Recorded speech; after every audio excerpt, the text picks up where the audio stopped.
तुम्हाला आवाज येतोय का माझा?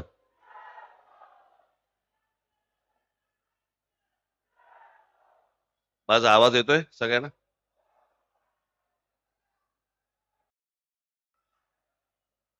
सन्माननीय व्यासपीठ आणि माझ्या जमलेल्या सर्व मराठी बांधवांनो, भगिनींनो आणि मातांनो,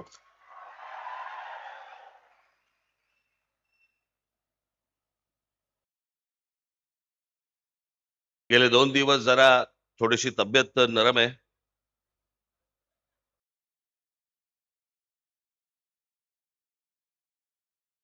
मी आज जो आत्ता इथे आलोय, मला सकाळी माझ्यात ताकद नव्हती. मी फक्त जयंतरावांच्या प्रेमाखातर, तुमच्या प्रेमाखातर म्हणून मी आज इथे आता आलो. फार काही लंब भाषण करणार नाही, परंतु जरा पावसाळा कमी झाला की पनवेलमध्ये मी सभा नक्की देईन, निश्चित देईन.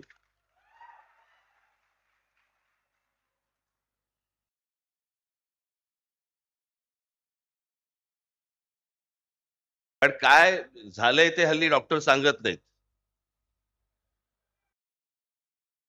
पूर्वीचे आजार कसे आपले ताठ मानेने नाव घेऊन समोर यायचे, हल्लीचे येतच नाहीत. हल्लीचे आजार आणि सध्याचं महाराष्ट्राचं राजकारण फारसं काही वेगळं नाहीये. हा या पक्षातून त्या पक्षात गेला, तो त्या पक्षातून त्या पक्षात गेला, मग आपण म्हणतो काय झालं, व्हायरल होता.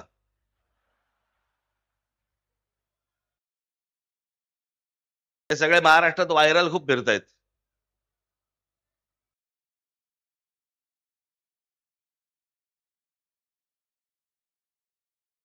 स्वातंत्र्य मिळायच्या अगोदर, जवळपास 12 दिवस 13 दिवस अगोदर ज्या पक्षाची स्थापना झाली, तो शेतकरी कामगार पक्ष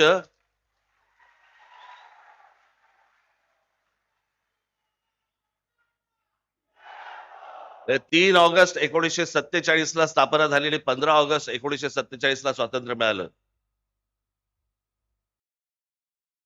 महाराष्ट्रामधला स्वातंत्र्यपूर्व काळातला निर्माण झालेला हा एकमेव राजकीय पक्ष.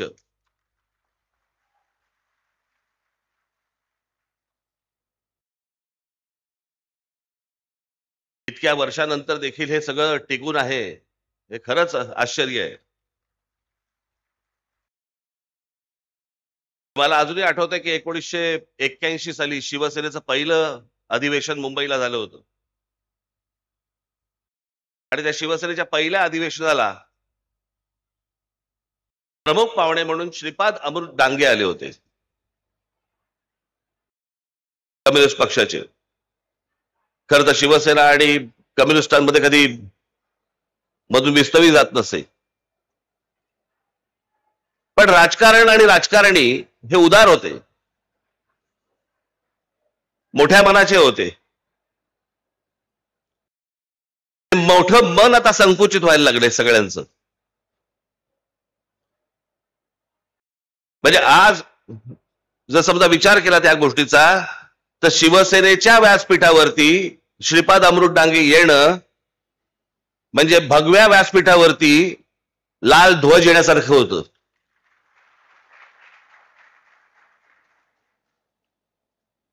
आणि आज लाल ध्वजाच्या व्यासपीठावरती 2 भगवे ध्वज हे त्या व्यासपीठावरती आलेले आहेत.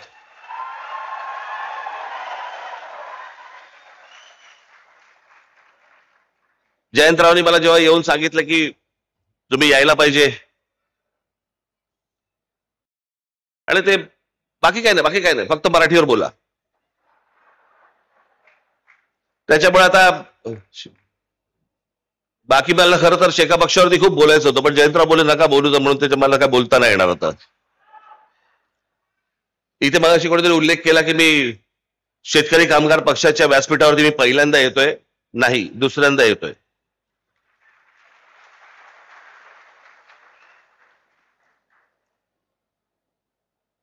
5 वर्षापूर्वीच्या लोकसभेच्या निवडणुकीला मी जयंतरावांच्या प्रचाराला पण आलो होतो.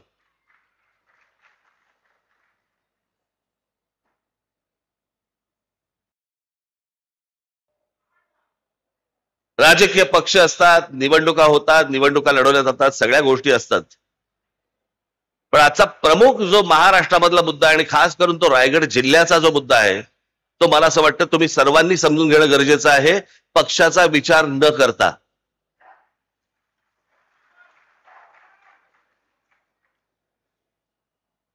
आज ज्या प्रकारे या संपूर्ण रायगड जिल्हा हे अटल सेतू वगैरे झालंय, जेव्हा जेव्हा चांगले रस्ते ज्या वेळेला आलेले आहेत त्यावेळेला जर राज्यकर्त्यांचं लक्ष नसेल तर तो प्रदेश बर्बाद व्हायला वेळ लागत नाही.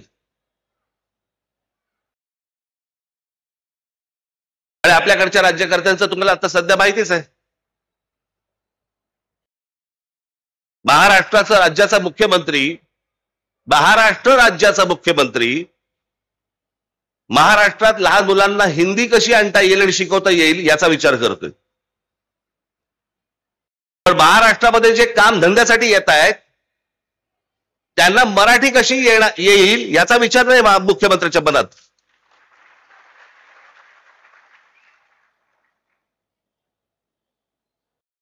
महाराष्ट्रामधला मराठी माणूस, महाराष्ट्रामधला भूमिपुत्र याचा विचारच नाही. आणि याचं सगळ्यात मोठं विदारक जर स्वरूप कुठचं असेल, भीषण स्वरूप जर कुठचं असेल तो रायगड जिल्हा आहे.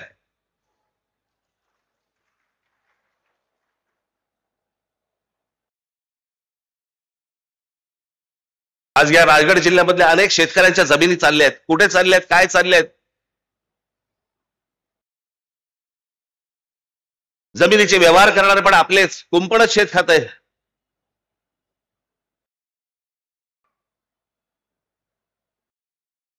शेतकऱ्यांच्या जमिनी चालल्या आहेत, उद्योगधंदे येत आहेत, उद्योगधंद्यांमधनं बाहेरच्या राज्यातनं माणसं येत आहेत.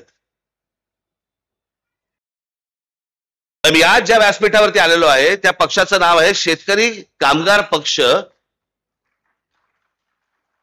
म्हणजे एका बाजूला शेतकरीही बर्बाद होतोय आणि दुसऱ्या बाजूला उद्योग जे येत आहेत त्याच्यामध्ये मराठी कामगार भरती होत नाहीये, बाहेरच्या राज्यातले लोक होत आहेत. शेतकरी कामगार पक्ष मग काय उपयोग? रायगड जिल्ह्याची जबाबदारी जयंतराव तुम्ही हातामध्ये घेतली पाहिजे आणि जो शेतकरी आहे तो बर्बाद होणार नाही. या रायगड जिल्ह्यामधली मराठी तरुण तरुणी या उद्योगधंद्यामध्ये कामाला लागली पाहिजेत. याच्यासाठी मला असं वाटतं सर्व पक्षांनी काम करणं गरजेचं आहे. बाकीची राज्य बघा तुम्ही. मी या हिंदीच्या प्रश्नावरती पण बोललो होतो. मी तेव्हा माझ्याकडे आले होते ना जेव्हा ते शिक्षण मंत्री भुसे, त्यालाही मी म्हटलं होतं, मी म्हटलं गुजरातमध्ये आहे का हो? या देशाचे पंतप्रधान आणि या देशाचे गृहमंत्री हे दोघेही गुजरातचे आहेत. अमित शहा एका त्यांच्या इंटरव्ह्यू मध्ये बोलले होते, त्यांना प्रश्न विचारला भाषावादावरती, तर ते बोले पहिल्यांदा तुम्हाला सांगतो म्हणे मी काही स्वतः हिंदी भाषिक नाही, मी गुजराती आहे. देशाचा गृहमंत्री स्वतः ठणकावून सांगतो की नाही मी हिंदी भाषिक नाही, मी गुजराती आहे.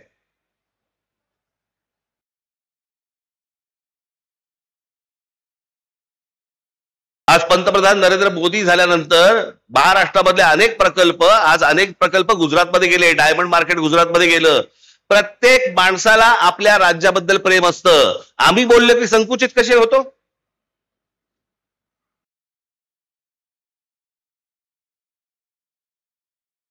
मी जेव्हा त्यांना सांगितलं, म्हटलं तुम्ही आता हिंदी आणायचा प्रयत्न करताय, गुजरातमध्ये आहे का हिंदी? ते बोलले नाही गुजरातमध्ये नाही हिंदी. म्हटलं मग महाराष्ट्रात का आणताय?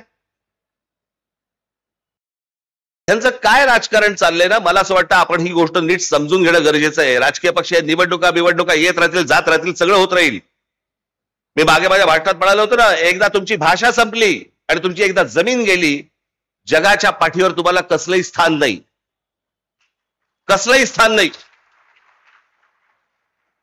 मी आता मुद्दा म्हणून तुम्हाला आता गुजरात मधली जागेची परिस्थिती म्हणजे शेती जमीन बघा, शेतीची जमीन गुजरात मधली काय परिस्थिती आहे? Gujarat tenancy and agriculture land act या कायद्यानुसार गुजरातमध्ये जे गुजरातचे रहिवासी नाहीत किंवा अनिवासी भारतीयांना शेत जमीन विकत घेता येत नाही. म्हणजे उद्या जर समजा तुम्ही महाराष्ट्रामधून जर समजा गुजरातला गेलात, तुम्हाला शेत जमीन विकत घेता येणार नाही. हे भारतामध्ये चालू आहे. हे आपल्या देशातच चालू आहे. ज्या राज्याचे पंतप्रधान आणि गृहमंत्री हे दोन्ही एका ज्या गुजरात राज्याचे आहेत, त्यांच्या राज्यामधली शेत जमीन या देशातला कोणीही नागरिक जाऊन विकत घेऊ शकत नाही.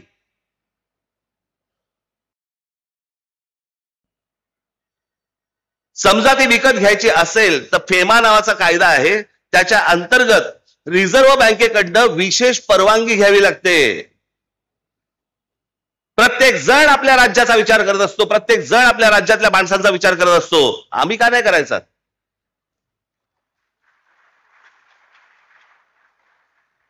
आज आमच्याकडे इथे रायगड जिल्ह्यामध्ये कोण जमिनी घेतंय, कोण येतंय, कोण राहतंय, काय चाललंय माहिती नाही. ठाणे जिल्ह्यामध्ये आमच्या कोण येतंय, कोण राहतंय, कोण जमिनी विकत घेते माहिती नाही. जवळपास उत्तरेमधले अनेक असे धनदांडगे आहेत की ज्यांनी आज महाराष्ट्रामध्ये, कोकणामध्ये, खास करून रायगडमध्ये, रत्नागिरीमध्ये, सिंधुदुर्गामध्ये जमिनीच्या जमिनी घेऊन ठेवलेल्या आहेत. आमचेच लोक विकतायत.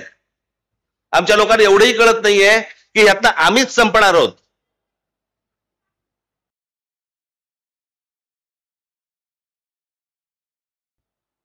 माझी तुम्हाला सगळ्यांना विनंती आहे, याच्या पुढे उद्योगधंद्यासाठी जर जमिनीसाठी जर तुमच्याकडे लोक आले, तुमच्या जमिनी नुसत्या विकायच्या नाहीत. त्याला म्हणा आम्ही जेवढे शेतकरी आहोत तुमच्या कंपनीमध्ये आम्ही पार्टनर म्हणून येणार. आमची मुलं तर लागतीलच लागतील तुमच्याकडे कामाला, पण अशा फोकटच्या फाकट आम्ही नुसत्याच जमिनी देणार नाही तुम्हाला. आज या गोष्टी जर नाही वाचवल्या आपण, आपल्या हातात काहीही राहणार नाही. उद्या याच ठिकाणी, याच रायगडमध्ये अमराठी नगरसेवक निवडून येतील, अमराठी आमदार निवडून येतील, अमराठी खासदार निवडून येतील. मी जो त्या दिवशी माझ्या एका सभेमध्ये मी सांगितलं ना की हा धोका सगळा अख्खा ठाणे जिल्ह्याला विळखा पडलेला आहे.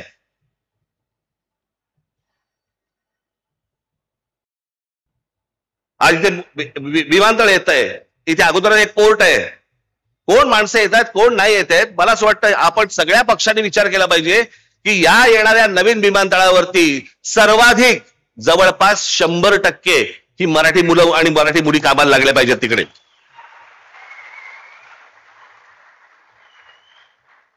बाहेरून कोणीतरी उद्योगपती येणार, तुमच्याकडच्या जमिनी घेणार, तुमच्याकडचे धंदे घेणार आणि वाटेल तो थैमान घालणार.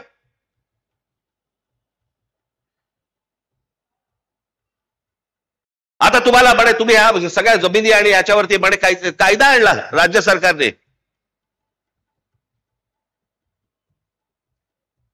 तुम्ही कोण आहात? तर अर्बन नक्षल आहात. शहरामध्ये राहणारे नक्षल. तुम्ही जर विरोध केला, कुठच्या प्रकल्पाला विरोध केला तर सरकार तुम्हाला अटक करू शकतं. एकदा करूच देत.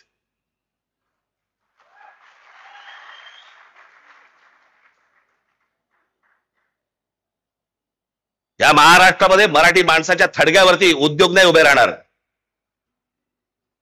उद्योग आणायचे असतील तर मराठी माणसाचा मान सन्मान राखूनच तुम्हाला उद्योग आणावे लागतील, त्याशिवाय तुम्हाला आणता येणार नाहीत. कोण कुठे येतोय काही पत्ताच लागत नाहीये. कुठून रस्ता, म्हणजे या संपूर्ण राज्यामध्ये कोणत्या प्रकारची प्रगती होते, कुठून रस्ते निघणार आहेत, काय निघणार आहेत, फक्त मंत्र्यांना माहिती. का?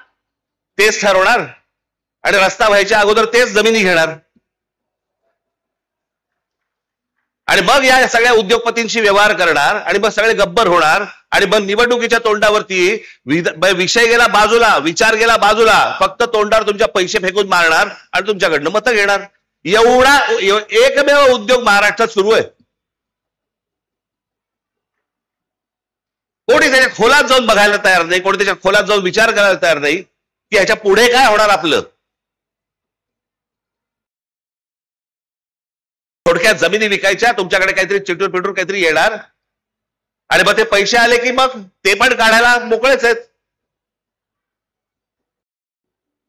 सर्वाधिक डान्स बार हे रायगड जिल्ह्यामध्ये बंद झाले होते ना हो. मग अनधिकृतरित्या एवढे डान्स बार हे सगळे रायगड जिल्ह्यामध्ये, तेही कोणाचे? तेही मराठी लोकांचे. म्हणजे इथून पिळला गेलात की डान्स बारच्या दायदे लावून तिकडून पिळून घ्यायचं. हा रायगड जिल्हा आहे ना, आमच्या शिवछत्रपतींची राजधानी आहे ना इथे. कल्याणच्या सुभेदाराची खडा नारळाने ओटी भरून परत पाठवणी करणारा आमचा राजा, त्याची राजधानी इथे असताना त्या रायगडमध्ये डान्सबार सुरू आहेत. तुम्हाला पूर्ण भरकटवून टाकायचं. तुमचं मूळ विषयांकडे लक्षच नाही गेलं पाहिजे. वेगळेच विषय आणायचे. आता कालच माझ्याकडे कोणीतरी आणलं की आता काहीतरी महाराष्ट्र राज्य स्वतः गुजराती साहित्य संमेलन भरवतोय म्हणे. भरवू देत. व्यापाराच्या चोपड्यांमधनं पुस्तकाच्या चोपड्यांमध्ये लक्ष गेलं तर जास्ती बरं. पण हे काय चालू आहे? हे नुसतं गुजराती माणसाबद्दलचं प्रेम नाहीये. मराठी माणसाची आणि गुजराती माणसाची लागावी, इथे भांडणं व्हावी, त्यात आपण मतं कशी काढू शकतो, काय काय करता येईल, याच्यासाठीचे उद्योग आहेत. दुसरं काही नाहीये. त्याला वाटलं होतं की लगेच राज ठाकरे आणि बाकी सगळे संजय राऊत आम्ही सगळेजण रिॲक्ट होऊ त्याच्यावरती. होणार नाही. आम्हाला जे पाहिजे तेच आम्ही करू. तुम्हाला जे पाहिजे ते आम्ही करणार नाही. बिलकुल करणार नाही. ज्या वेळेला समजेल की तुमच्या कृतीतनं महाराष्ट्राला नख लागतंय, त्यावेळेला अंगावरतीच येऊ.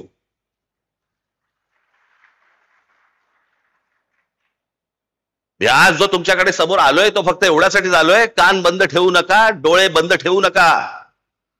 आपल्या आजूबाजूला काय नक्की चालू आहे याच्यावर तुमचं बारीक लक्ष असलं पाहिजे. खास करून माझ्या तरुणींना आणि तरुणांना मी सांगेन की काय चालू आहे रायगड जिल्ह्यामध्ये याच्यावर लक्ष ठेवा. तुम्ही विकले जातात. तुमच्या पायाखालची जमीन निसटतेय. उद्या तुमची भाषा पण निघून जाणार इकडनं. आणि मग नंतर कालांतराने, मी नेहमी सांगत होतो, कालांतराने पश्चातापाचा हात फक्त कपाळावरती मारत बसावा लागेल तुम्हाला. दुसरं तुमच्या हातामध्ये काही राहणार नाही. पैसे कमवले पाहिजे. पैसे प्रत्येकाने कमवले पाहिजेत. तुमच्या प्रत्येकाकडे पैसे आले पाहिजेत. तुमची कुटुंब उभी राहिली पाहिजेत. सगळ्या गोष्टी उभ्या राहिल्या आहेत. महाराष्ट्र विकून नाही.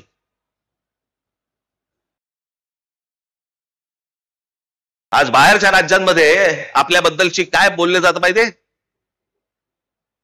अत्यंत लाज वाटते मला, लाज. हे कोण आहेत लोक म्हणे? परचेसेबल कम्युनिटी, विकत येणारी माणसं, विकत घेता येणारी माणसं. ही आपली प्रतिमा आहे.